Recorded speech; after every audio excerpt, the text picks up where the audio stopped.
Hola amigos, bienvenidos a su podcast Red Privada, el lugar donde semana tras semana estaremos tocando las pequeñas historias, las historias olvidadas y la verdadera historia de nuestro México. Y no solamente nos quedaremos con esa historia oficial que nos han contado en la escuela y en la televisión. Aquí estaremos viendo todas las anécdotas, todas las teorías, todo lo que se necesita para dar con esa verdadera historia. Y bueno, como todas las semanas, están con Irving Rivas, el presentador de este podcast, y tenemos como siempre a nuestro gran compañero Ángel Esquivel. Ángel, ¿cómo estás? Bien, bien, aquí otra semana más para aprender historia. Una semana más para aprender historia. Y qué mejor que seguir con nuestra serie de las grandes ciudades del centro. El día de hoy, amigos míos, estaremos tocando el capítulo número 2 de lo que es la zona arqueológica de Teotihuacán, la ciudad de los dioses. Y bueno, como pueden recordar, la semana pasada estuvimos hablándoles sobre todo este contexto, sobre todo este marco, llamémoslo teórico, que se necesita de saber de la ciudad de Teotihuacán. Su economía, su política, de dónde viene el nombre, quién se lo dan, en qué momento empieza a ser descubierta, empieza a ser reconstruida, y todos estos datos generales que podemos encontrar incluso en Wikipedia, en internet. Pero el día de hoy, amigos míos, estaremos hablando sobre cosas un poquito menos dichas, un poquito menos contadas. Y bueno, retomando un poquito, amigo Ángel, lo que vimos en el capítulo anterior, si no mal recuerdo, le estuvimos diciendo a nuestros amigos sobre la pirámide del Sol, a quién era dedicada realmente. La mayoría de la gente dice, bueno, la leyenda de los 5 soles nos habla sobre la ciudad de Teotihuacán. Tenemos un gran monumento, el más grande de la ciudadela. Es impresionante. Se encuentran varias ofrendas. ¿Para quién pensaríamos que es? Para el dios del sol. Y vemos un segundo monumento, un segundo basamento, una segunda pirámide bastante grande que destaca sobre las demás, pero aún no le llega a lo que es el nivel de la pirámide del Sol. Entonces, bueno, tenemos una dualidad siempre. Ya tenemos una pirámide del Sol, es grande. Ahora necesitamos una pirámide de la Luna, un poquito más chica. Así que es donde se asocia. Sin embargo, amigos míos, aquí es donde les estaremos hablando. Realmente, ¿para quiénes eran esas pirámides? Y no solamente les hablaremos desde, pues yo digo que es para eso. No, amigos. La historia, además de ser interesantísima, tiene que ser verídica, tiene que ser confirmada por ciertos libros, por ciertos textos. Entonces, entre más información encontremos, muchas veces más puntos de vista encontraremos. La respuesta aquí es investigar, es tener textos científicos y fuentes que sean creíbles. Y bueno, siguiendo esta línea de información, es donde veremos que la pirámide del Sol realmente no era para un dios del Sol, sino todo lo contrario. Era para el dios Tlaloc, un dios de agua, de tercera generación, y un dios que se asociaba mucho a esta providencia, al tener agua en una zona que era principalmente a veces agrícola, en una zona que dentro de su misma ciudadela tenía un río pasando. Por lo tanto, no se puede descartar que era para ellos sumamente importante el agua, como debería de ser hoy para nosotros. Y bueno, amigo Ángel, ¿puedes contarnos con quién se asociaría la pirámide de la Luna? Buscando, obviamente, la dualidad, como se ha venido manejando para los prehispánicos, sería para la diosa de la fertilidad, para la mejora de los cultivos y para las zonas donde vivía. Así es, amigos míos. Y esto no lo decimos simplemente porque pues digamos, ya no quiero que se llame la pirámide, mejor que se llame la pirámide de la fertilidad. No, es simplemente el hecho de que esto puede ser encontrado en diferentes textos, puede ser encontrado durante investigación sobre las excavaciones, incluso a veces por ofrendas, como les dijimos en lo de la pirámide del Sol, se llegan a encontrar ofrendas al dios Tlaloc. En el caso de la pirámide de la Luna, amigo Ángel, ¿qué encontraste acerca de eso? ¿Cómo se da esa conexión con la diosa de la fertilidad?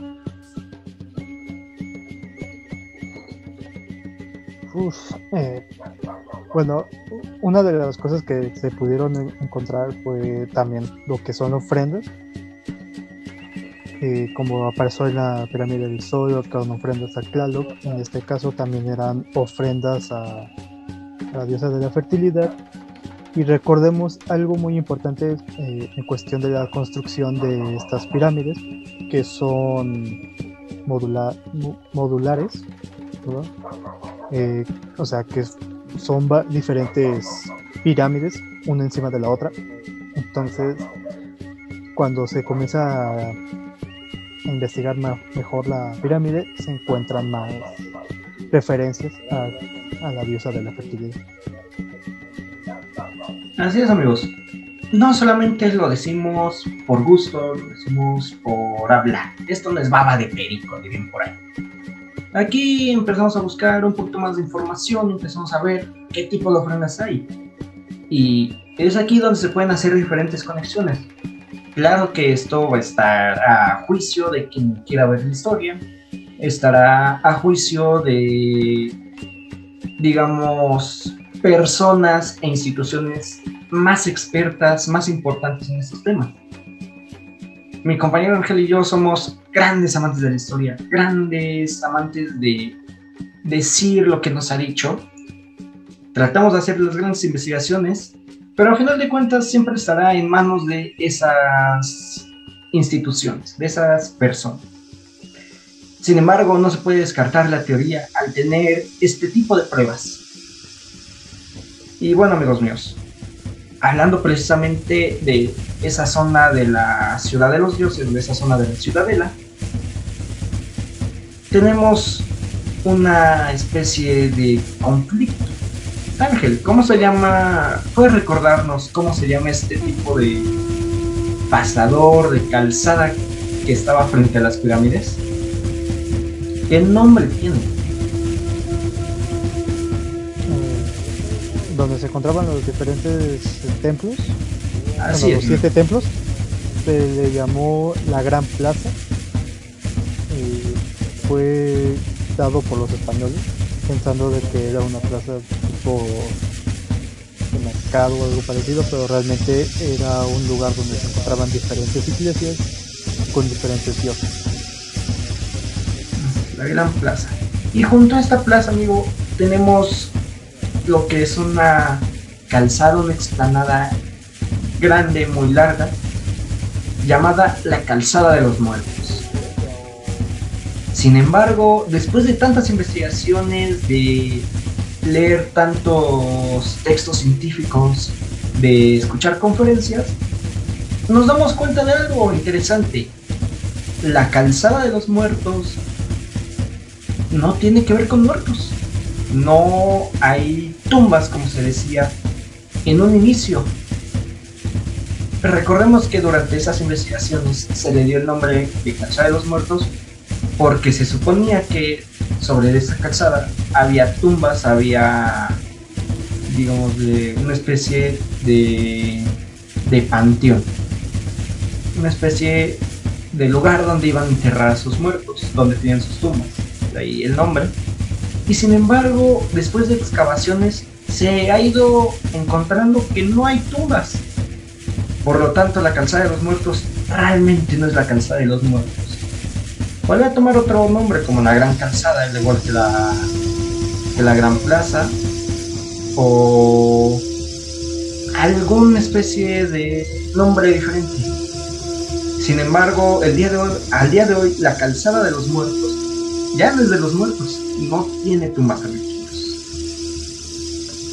Y siguiendo esta misma línea de investigaciones, de datos interesantísimos, es donde encontramos, yendo un poquito más hacia el templo de Quetzalcóatl, que, amigos míos, podemos ver una especie de puentecito antes de llegar a esta zona de los grandes monumentos, de la Pirámide del Sol. Si alguno de ustedes, amigos, ha pasado por ahí, ha ido caminando, puede recordar que antes de subir ese montículo donde ya podemos apreciar la calzada y la gran plaza, hay una especie de árboles grandes y una especie de puentecito. Pues bueno, amigos míos, este puentecito es nada más y nada menos que el río San Juan.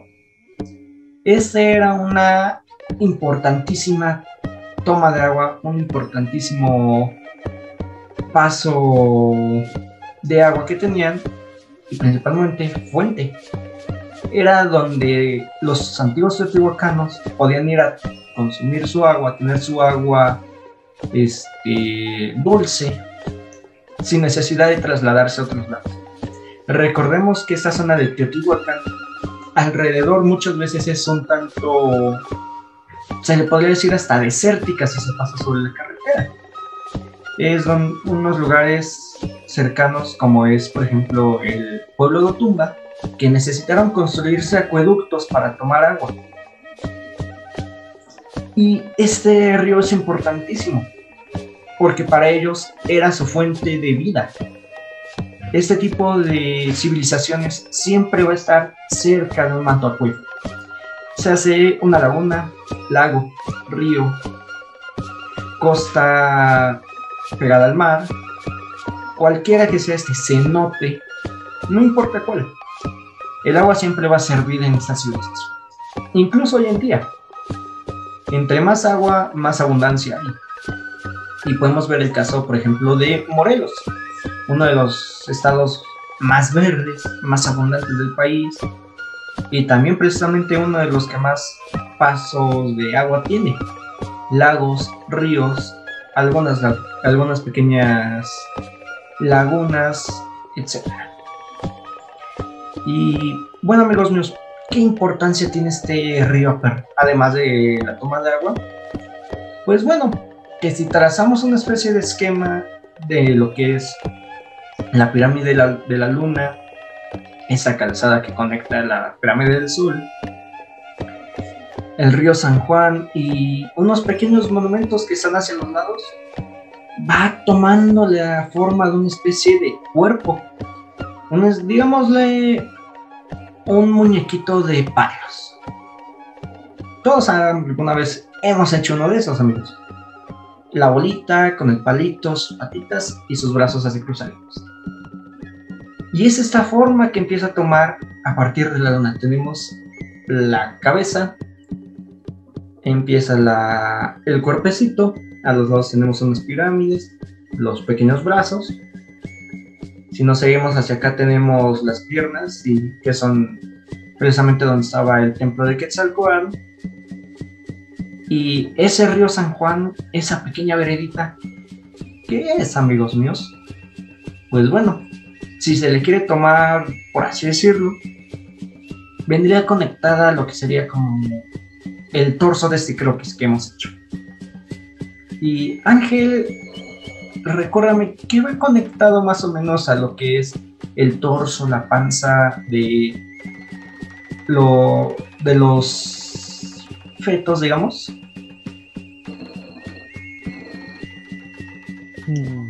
¿Dónde pasa todos los nutrientes?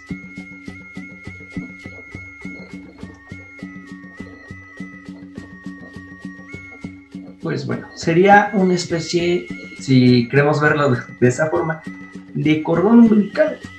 Y no solamente porque este tipo ya está volado, este tipo está marihuana.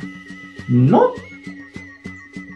¿Qué parentescos tienen?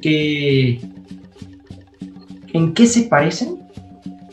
Pues en ese croquis queda igual a la mitad del cuerpo y cumplen la misma función: pasar nutrientes, pasar lo que es sumamente necesario para que este cuerpo llamado Teotihuacán, para que este cuerpo llamado Ciudad de los Dioses, tenga abundancia, tenga vida, tenga crecimiento.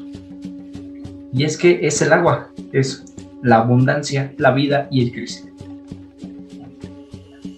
Y bueno, amigos míos, estas son algunas de las cosas que vamos a ir viendo poco a poco, que a lo mejor no tienen una relación como tal entre ellas algunas, que algunas son un poco voladas, pero son cosas que se nos hacen interesantes, porque si nos dice, es una zona arqueológica con unas pirámides ahí medio caídas, es un conjunto de piedras. Pero ya que se le empieza a ver, oye, está armado de esta forma y está armado de esta otra forma, y se puede ver tal forma al hacer un croquis. Es aquí donde queremos despertar su curiosidad, amigos. Tanto de buscarla, de googlear, incluso de ir a conocerla. Y otro de estos pequeños puntos, amigos míos, es su trazo que tienen con Templo Mayor. ¿Cómo tiene este trazo? ¿A qué trazo nos referimos, Ángel?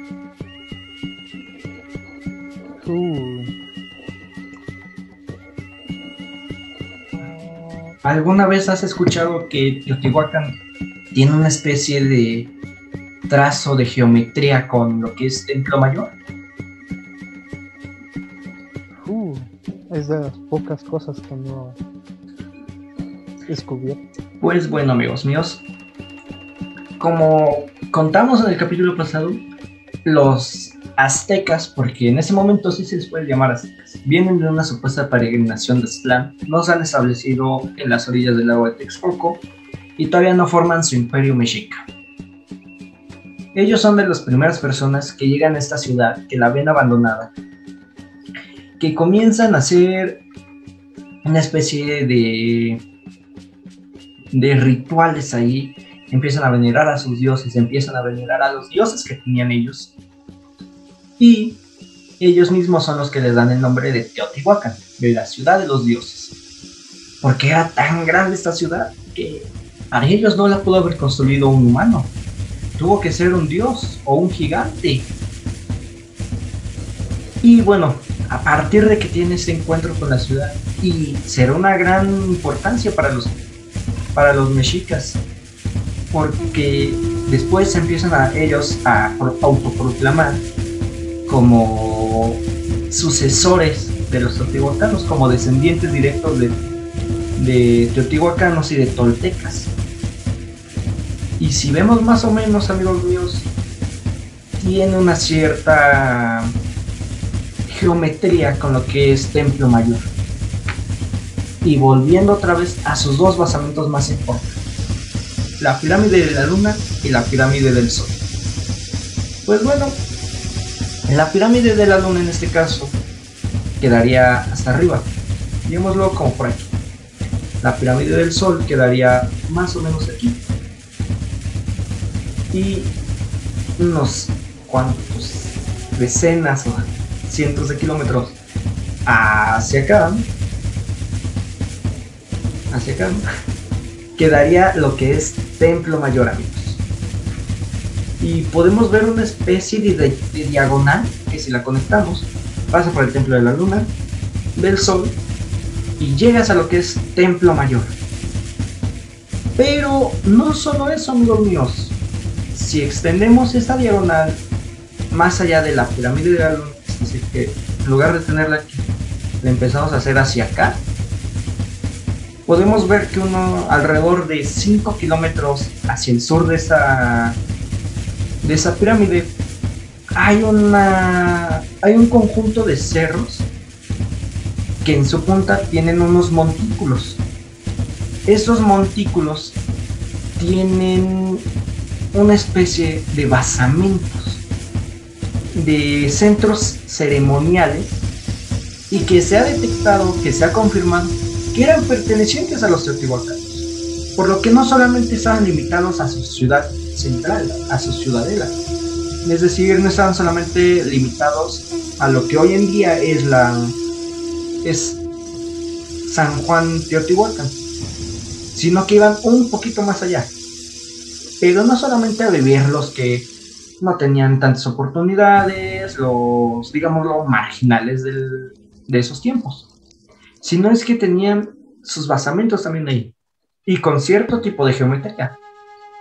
Esto empieza a ser un poquito raro, y más porque estamos hablando de una época en la que no tenían viajes aéreos, en la que no tenían una especie de cartografía tan precisa, y sin embargo, si vamos al día de hoy, es prácticamente perfecta la simetría de esa diagonal de la luna, del sol, del templo mayor y de estos basamentos en los montículos de cerros. Que si no mal estoy, estos cerros eran conocidos como el Cerro de los Dioses. Y, caray, es cerros, dioses. ¿En qué historia lo hemos visto, Ángel? Muchos, principalmente la de Tlaloc, que tenía su propio cerro. Y que ahorita lo estamos viendo asociado con la pirámide del Sol. Ajá. También se podía ver con otros dioses que también contaban con su propio cerro, que fue también Huitzilopochtli. Que después tomarían los mexicas. Que de hecho, ahí tomando el nombre que tú acabas de decir sobre ese cerro, se dice, según la historia que contamos en Huitzilopochtli, que ahí vivía su madre, en el Cerro de los Dioses. Y es aquí, amigos, donde vemos que se empiezan a conectar varias cosas, donde vemos que se conectan leyendas, que se conectan historias, que se conectan cosas que ya eran sabidas y otras que no eran tan mencionadas. Es este tipo de historias, amigos, que les queremos transmitir. Y es ese tipo de historias las que despertarán su curiosidad, que despertaron mi curiosidad, que estoy seguro que despertaron la curiosidad de Ángel. Y no se queden con las ganas. Si tienen la posibilidad, vayan a descubrirlo por ustedes mismos. Googleando, hagan vistas serias. Tenemos una infinidad de recursos a nuestras manos, amigos. Y bueno, pasando al siguiente dato interesante. Como ya les hemos platicado, estas grandes construcciones, estas grandes pirámides, siguen albergando secretos importantísimos en ellos. Secretos que pueden ser vistos de carácter incluso científico y tecnológico. Ángel, ¿conoces el mercurio? Sí. ¿Qué nos puedes decir acerca de él? Es un elemento muy radiactivo, muy tóxico, como lo pueden tomar. Y tomando en cuenta lo que acabas de decir, se dice que en una de las partes de la pirámide, no me acuerdo cuál pirámide era, tenía un yacimiento de mercurio simulando el agua. Así es, amigo. Y bueno, ¿a qué viene esta pregunta del mercurio? Te dirás tú, ¿no? Pues, después de lo que nos has dicho sobre el mercurio, ¿considerarías que con las técnicas y la tecnología de hoy sigue siendo, digámoslo, un poco difícil, un poco arriesgado juntar una gran cantidad de él? Sí, es demasiado peligroso según varios científicos, digámoslo bien, porque como es un material muy tóxico, es muy peligroso para la salud humana. Y bueno, ¿qué pensarías si te digo que hace años esta sustancia era tratada con la tecnología de los teotihuacanos? Estamos hablando de que ellos aún no dominaban lo que es estas herramientas, esta edad del metal, del hierro, y bastante de sus herramientas seguían siendo palos, seguían siendo piedras, seguía siendo pedernal, seguía siendo obsidiana. ¿Qué pensarías si yo te digo que este mercurio era utilizado durante rituales ceremoniales, incluso durante rituales mortuorios? Pues me darías tener imaginación sobre una teoría que podría decirse que ellos pudieron diseñar un, digamos así, un recipiente o algo para poder transportar ese mercurio. Así es, porque el mercurio es altamente tóxico en las manos de un humano. Estamos hablando de que tú no puedes agarrar un poco de mercurio y llevarlo a un lado de entrada porque va a ser tóxico para ti. Y de hecho, como por ejemplo, un ejemplo fue los primeros los termómetros que tienen mercurio. Es una pequeña cantidad y es muy tóxico. Pero gracias a ese aparato podemos resistir como podemos esa toxicidad. Entonces me hace imaginar que también en esa época tuvieron una oportunidad de diseñar algo que mantuviera el mercurio sin que ellos tuvieran un contacto por completo. Pues bueno, amigos míos, esto del mercurio viene a raíz de dos cosas. Número uno, se ha demostrado que esta sustancia, el mercurio, era utilizado durante rituales mortuorios y durante rituales un poco más religiosos para ellos. Y no solamente transportándolo como en su estado líquido, se le podría llamar, Ángel, en su estado líquido, sino también en una especie de momento en el que lo ponían a hervir, lo ponían a quemar, y este mismo desprendía sus gases. Así es, amigos míos, como lo hacemos actualmente con lo que es el copal en la época de Día de Muertos. Ellos hacían algo similar durante sus rituales mortuorios, durante sus rituales religiosos, pero con el mercurio. Así que, Ángel, ¿podrías tener razón?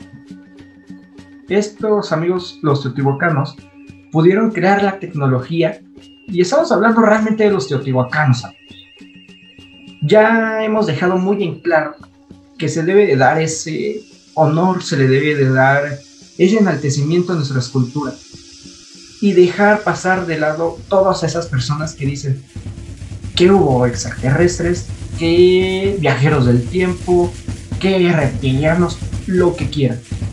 Pero esto es... Antes de que siga, perdón por interrumpirte, hay un dato curioso sobre el mercurio y los teotihuacanos, porque se dice que aunque para ellos sería una representación como del agua normal que tenían, también se le llamaba como el agua de los dioses, por ser entre comillas escaso para ellos. Así es, muy similar al agua, con un cierto color, si no mal estoy, como plateado, Ángel. Y muy escaso. Y en manos humanas, en manos de más iguales, muy peligroso, muy tóxico. Lo que para ellos podría resultar en unas cosas. No estaba creado para humanos. Era plateado, tenía alguna conexión con los dioses. Así que debería de ser una especie de representación de agua de ellos, ¿no? Y Ángel, aquí es donde una de las teorías que has escuchado y que estoy seguro que la mayoría de nosotros ha escuchado puede ser cierta, que los teotihuacanos tuvieron una forma de transportar y de contener este mercurio líquido. ¿Por qué? Porque debajo de la pirámide del Sol no hay solamente tierra, no hay piso como tal, completo. O sea, estamos hablando de que si uno se pone a excavar no va a sacar tierra, hasta que ya no pueda. Y es que debajo de estas pirámides había pasajes, había toda una infinidad de cámaras. Y es dentro de una de ellas que, además de ofrendas para diferentes dioses como Tlaloc y el dios del sol, se encuentra un gran charco de mercurio, amigos míos. Y no estamos hablando de que era una tapita de mercurio, de que era como los charquitos pequeños que luego deja la lluvia. Estamos hablando, imaginemos esos charcos grandes, donde nos gusta ir a jugar, donde nos gusta ir a saltar, porque podemos mojar a todos, pero de mercurio. Así que sí, amigos, en tiempos teotihuacanos, en tiempos donde todavía no exploraban lo que era la edad de hierro, la edad del metal, tuvieron la forma, tuvieron el ingenio de transportar y de almacenar esa gran cantidad de mercurio. Porque, como ya les dijimos, hay termómetros de mercurio actualmente. Algunos ya son muy viejos y tienen una cantidad diminuta de mercurio. Y sin embargo, al momento de que se cae, sigue siendo tóxico. Lo primero que te dice la abuelita: no lo respires, no lo toques, deja ahí. Y ellos tenían debajo de su basamento más importante todo un charco de mercurio, amigos. Un charco bastante grande. Y es este charco de mercurio en el que nos centraremos un poco. Porque es muy posible que de ese mismo charco es de donde agarraban para poder estar haciendo estos rituales mortuorios y rituales religiosos. Digámosle una especie de pocito, una especie de cisterna, pero de mercurio, amigos. Al día de hoy, esta zona de la pirámide del Sol sigue siendo de las más restringidas. No solamente decir para el público en general, eso es más que obvio. Estamos hablando de mercurio, estamos hablando de que está subterráneo, de que está abajo de una gran pirámide y con riesgo de colapsar, porque recorremos es una zona sísmica. Sino también está protegida, está incluso prohibida para arqueólogos novatos por su gran toxicidad, gran cantidad de gases tóxicos que ha desprendido el mercurio. Estamos hablando de que arqueólogos y investigadores siguen bajando ahí con trajes protectores, con trajes especiales para no intoxicarse con ese humo. ¿Y cómo lo hacían entonces nuestros teotihuacanos? Porque ya nos está quedando más que claro que no solamente eran mitos que andaban ahí en taparrabo con palos y piedras. Eran señores, eran gente que tenía el cerebro, que tenía la capacidad y que logró tener la tecnología para transportar una sustancia tan peligrosa y tan tóxica como es el mercurio. Y esto, amigos míos, no lo digo solo yo, está en infinidad de artículos científicos, de artículos arqueológicos que hablan sobre digámosle, descubrimiento, sobre esta pequeña veta que tienen de mercurio ahí debajo de la pirámide. Y bueno, precisamente, amigos, hablando de tecnología, Ángel, ¿conoces lo que son los pisos de mica? ¿Te has sonado alguna vez? ¿Me puedes refrescar la memoria?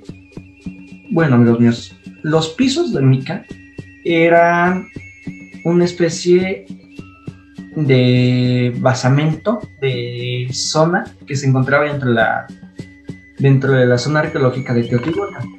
Esta zona estaba ubicada precisamente entre lo que, más o menos a la altura de lo que es el río de San Juan. Estamos hablando de que estaba entre la pirámide del Sol y el templo de Quetzalcóatl. Más que nada llegando un tanto hacia la pirámide del Sol. Sin embargo, al momento de doblar igualmente hacia la derecha, uno se seguía, pasaba más allá de la pirámide y entre una especie de árboles, de matorrales, se podría encontrar un caminito que decía literalmente pisos de mica. ¿Qué era la mica? No es la que imaginamos hoy en día. Ese material transparente que se ocupa para poner en papeles, para poner documentos importantes que te dicen en mica esto, en mica tu gafete. No, no hablamos precisamente de ese tipo de mica. Estos pisos de mica eran diferentes. Eran una especie, amigos, de radiografías. Ángel, ¿alguna vez has visto alguna radiografía? Sí. ¿Podrías describirnosla? Pues, ay, ¿cómo te lo puedo explicar? Son hojas que por lo regular, si mal no recuerdo, negras, que al contacto con la luz puedes visualizar imágenes que o pueden ser partes del cuerpo o objetos, cosas así. Así es. Son láminas, son una especie de hojas un poquito más gruesas de lo normal. Estamos hablando de que es un poquito menos grueso que una tarjeta, que de hecho tú lo sacudes y hasta suena una especie de sonido como cuando sacude un aluminio o algún plástico. Y esas micas de Teotihuacán eran muy parecidas a esas radiografías, de entrada por el color y porque en ellas se podría ver una especie de manos deformas a través en contacto con la luz. Así que tenemos dos posibilidades. Estos teotihuacanos, esas personas, ¿tuvieron la tecnología suficiente para crear radiografías o sería algo más? Pues bueno, no son radiografías como tal, porque no tienen huesos ahí, porque para ellos hubiera sido muy difícil imprimir una radiografía. Y en tercera, porque a diferencia de las radiografías de hoy en día, estas micas eran una especie de petróleo ya procesado, ya tratado. Así que ahora hay más dudas que preguntas. ¿Cómo hicieron para procesar petróleo? ¿Cómo hicieron para tener petróleo ahí? Estamos hablando de que en el Valle de México casi no hay yacimientos petroleros. Estos solemos encontrarlos más cercanos a las costas, cercanos dentro del mismo Golfo de México, cercanos al norte de México. Recordemos que se deja Texas precisamente porque se creó una tierra que está hecha popote, porque no tenía utilidad. No tenía una utilidad como para sembrar. Era algo que te destruía la tierra, que te la dejaba inutilizada. Así que sigue habiendo más dudas que preguntas. Y vámonos contestando. Número 1, no eran pisos, eran techos.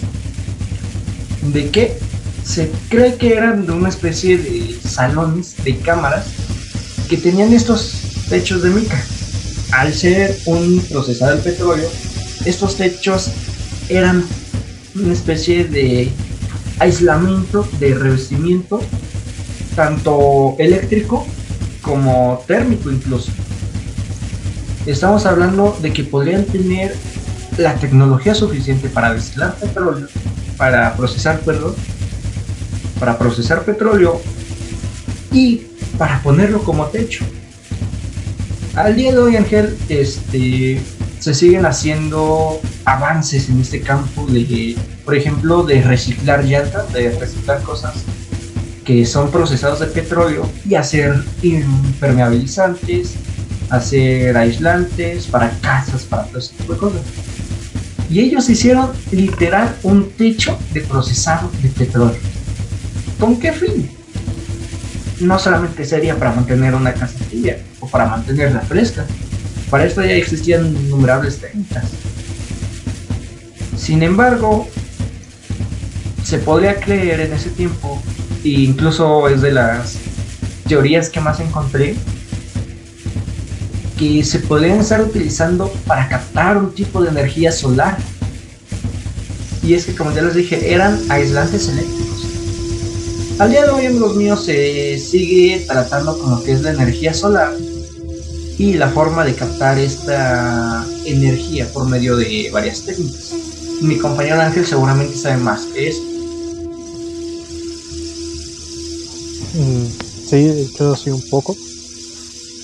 Actualmente ya se han planeado varios tipos de estrategias para crear energía con base a, pues, mediante el sol. Pero no en lugares como, por ejemplo, la Ciudad de México, debido a que como es una zona, puedes decirlo, tropical, la cantidad del sol necesario para generar energía no sería la misma. La óptima. Así que, amigos míos, sí quedan esa pregunta, ¿el para qué? Se tienen bastantes teorías, como que se utilizan de revestimientos, se utilizaban para proteger casas de gobernantes incluso, porque al ser térmicos, al ser aislantes eléctricos, digamos que si caía alguna especie de lluvia con rayos e impactaba en el lugar, iba a disiparlo, iba a, digámosle, a contenerlo y no pasaría nada, no pasaría de ahí. Sin embargo, De hecho, una curiosidad. eh, Recordemos una cosa de las antiguas civilizaciones, y es de que se vio principalmente con lo que pasó con la llegada de los españoles. Ellos no le tenían mucha importancia a cosas que para nosotros actualmente tiene valor. En esa época, plumas o líquidos que no se parecieran al agua eran cosas extravagantes, cosas lujosas. Una teoría que ahorita me acabo de pensar sería de que ellos consiguieron petróleo. Recordemos que ellos tenían rutas comerciales con las costas, entonces podría haber sido de que ellos trajeron la materia prima y ellos obviamente la procesaron y lo tuvieran como, entre comillas, decoración, pero al mismo tiempo vieron puedo decirlo, las características que contenía y se mantuvo en la nobleza. y es precisamente este punto al que quería llegar, amigos. ¿De dónde consiguieron petróleo? ¿De dónde rayos, de dónde demonios fueron a traer petróleo? ¿Y con qué técnica?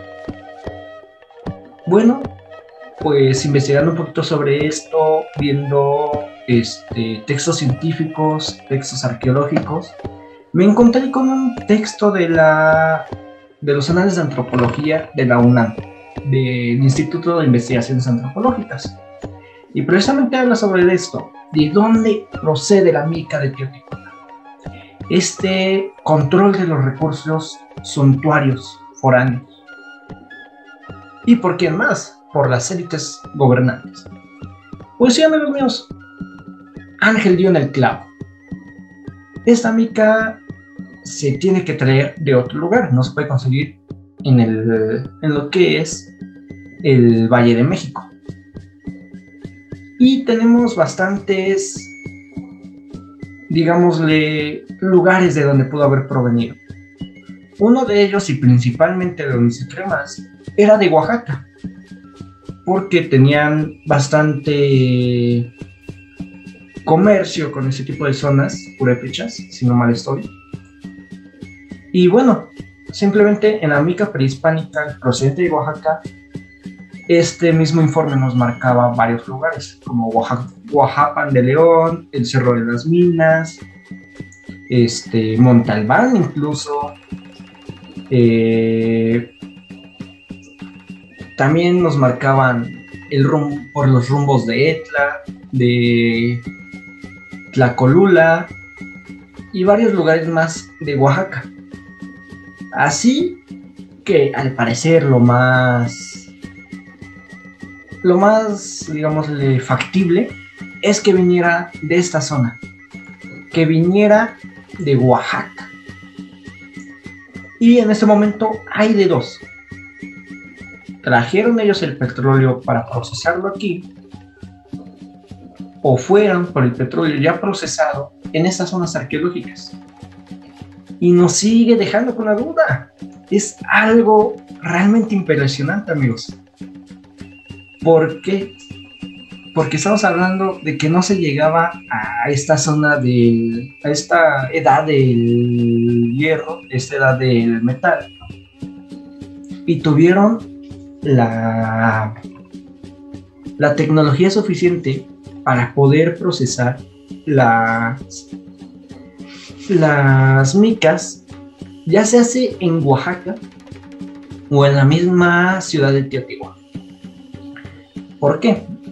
Porque independientemente de que lo hayan traído el petróleo en crudo o ya procesado, necesitaban hornos de grados altísimos que soportaran grandes cantidades de fuego, grandes cantidades de calor para poder procesarlo y para poder estamparlo como una especie de mica.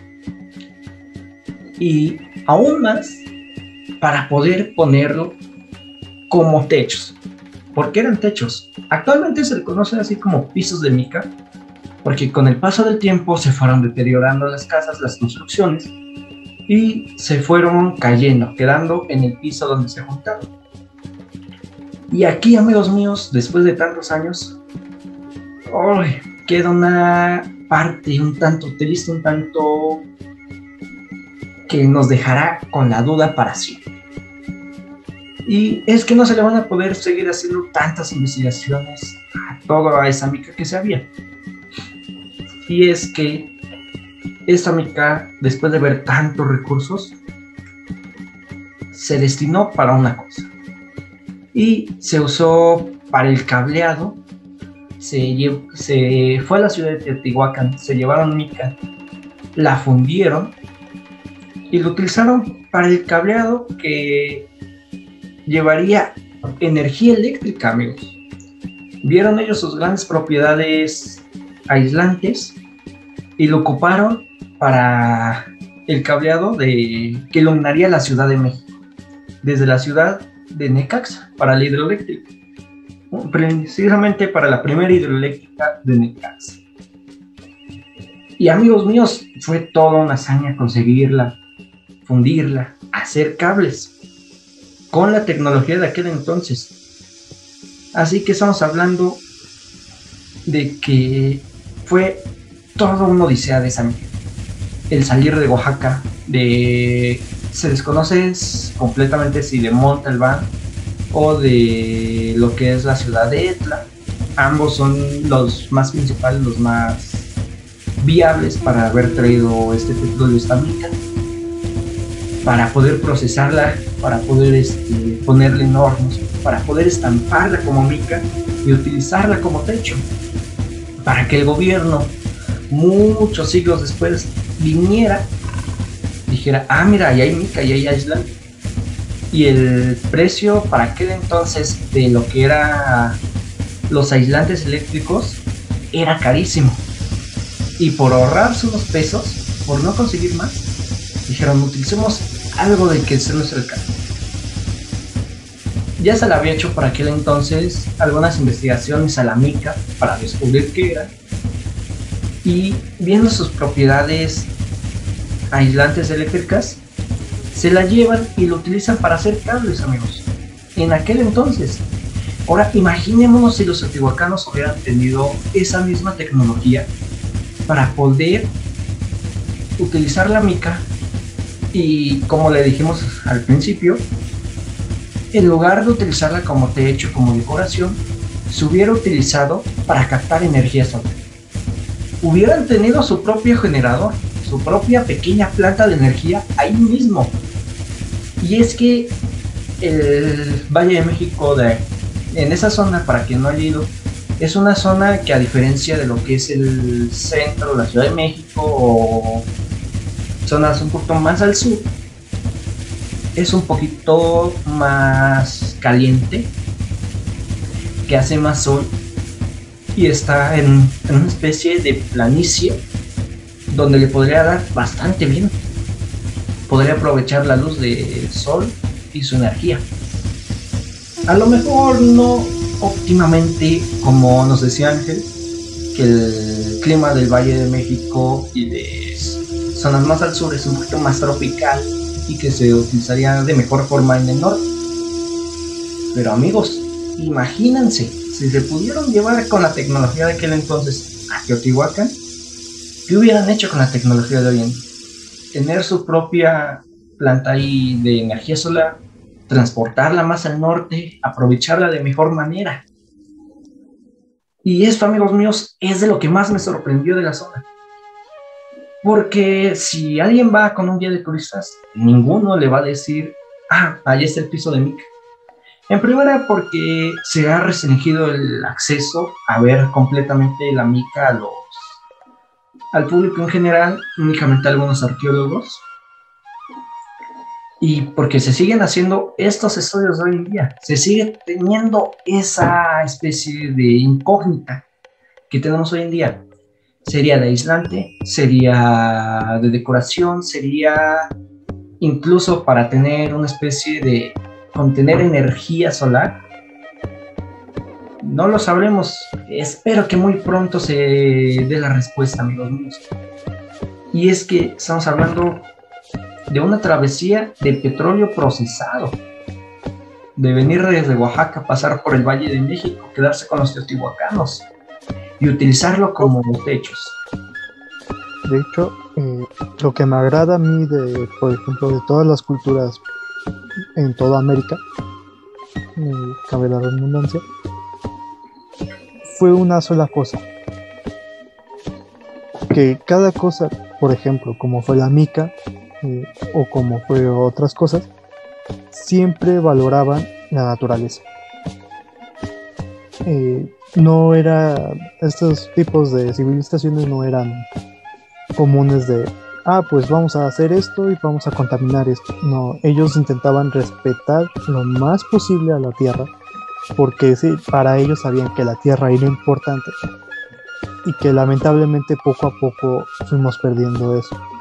Y ya en la actualidad se ha notado gravemente dejar de pensar en la naturaleza para nuestro propio beneficio.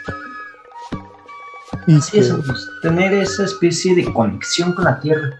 Y es que a final de cuentas ellos adoraban a dioses que representaban recursos naturales, que representaban tierra, que representaban abundancia, que representaban una infinidad de cosas reales, naturales, y aún más importante, representaban cosas que tenían a la mano y que necesitaban para vivir. No solamente era el decir, tengo un dios de mi lado o no tengo un dios de mi lado.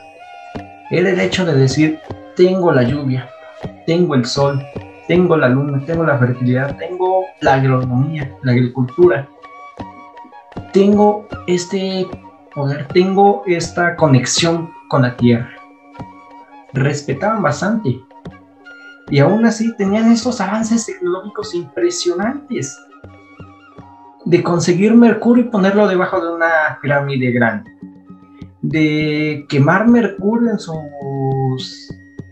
en sus rituales mortuorios y en sus rituales religiosos. De traer petróleo procesado desde Oaxaca. E incluso a lo mejor traer petróleo en crudo y procesado en Teotihuacán. De utilizarlo como techo, como aislante, posiblemente de algún tipo de energía captada. Y bueno, amigos míos, nos hemos extendido demasiado. Esto ha sido lo más importante, lo más interesante que hemos descubierto. Y sé que seguramente ustedes como yo se han quedado muy picados con los techos de Mica. Les prometo que en cuanto encontremos más información al respecto, haremos alguna aclaración al inicio o al final del programa. O si vamos. Consigamos, una disculpa. Me exalto tanto que a veces se me van las palabras. No, o sea, yo me refería a o si vamos a ese lugar. También se podría decir. Te entendí, consigamos. O si vamos. ¿Por qué no? Para algún capítulo especial tal vez, Ángel. Para algún recorrido con nuestros amigos. Y no solamente hablo de amigos personales. Ustedes, amigos míos, ustedes oyentes, son también grandes amigos nuestros. Por escucharnos desde el capítulo 1, por seguir aquí semana con semana escuchándonos. Sabemos que hay bastantes podcasts, que hay bastantes creadores de contenido que hablan sobre historia. Y sin embargo, ustedes nos han preferido sobre algunos más grandes, sobre algunos más chicos. Y es por esto que también si llegamos a hacer algún recorrido por, digamos, la zona arqueológica de Teotihuacán o por algún museo, les haremos la invitación y posiblemente quedamos de acuerdo y hacemos una especie de visita guiada o de visita con amigos. Y bueno, Ángel, vamos llegando al final de nuestro programa. Algo que no te haya quedado claro, algo que digas, tengo curiosidad sobre esto. Más de que tengo curiosidad, es un dato curioso sobre lo que es la pirámide de la Luna. Se dice que como detrás de la pirámide de la Luna está el cerro llamado el Cerro Gordo, se dice que cuando construyeron esa pirámide tenía la forma del Cerro Gordo. Así es, amigos míos. Y fue un dato que se me pasó, lo tenía que anotarlo.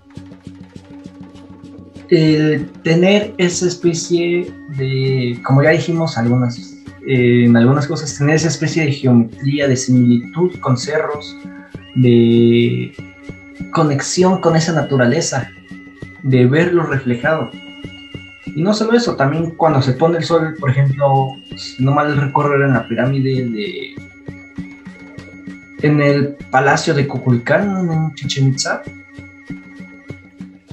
Cuando se empieza a poner el sol, pegan las escaleras y se ve esta especie de víbora, de serpiente emplumada.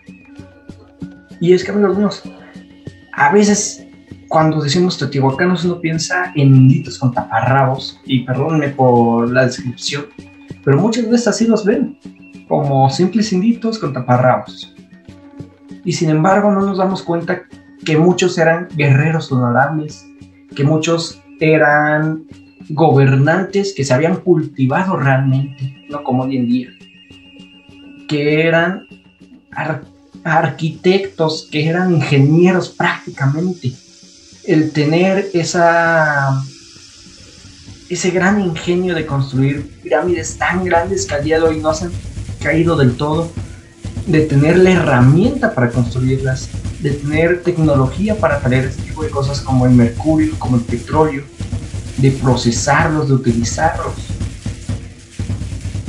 Y bueno, amigos míos, no hay nada más que decir que nuestras zonas arqueológicas, que nuestras culturas son extraordinarias, son bastante interesantes.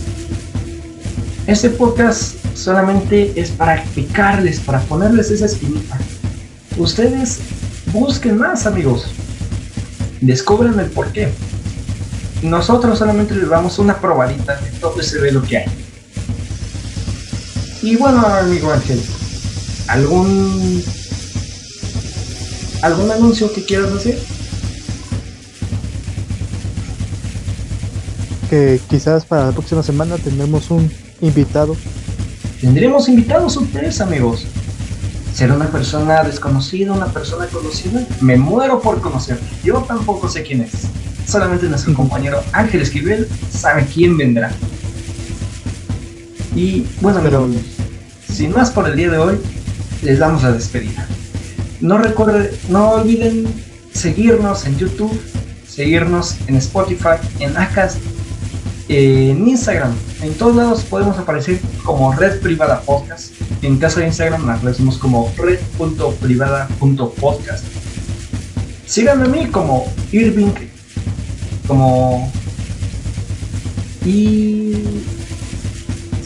si no me les era como Irving-RVS-CRZO. Ángel, ¿cómo podemos seguirte?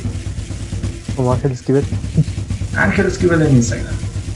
Y recuerden, amigos, siempre investiguen, siempre vayan más allá. No se queden con esas preguntas, no se queden con el interés ahí volando. nuestras zonas arqueológicas, nuestras culturas prehispánicas. Son impresionantes, más de lo que nos han contado. Así que amigos míos, nos despedimos por hoy.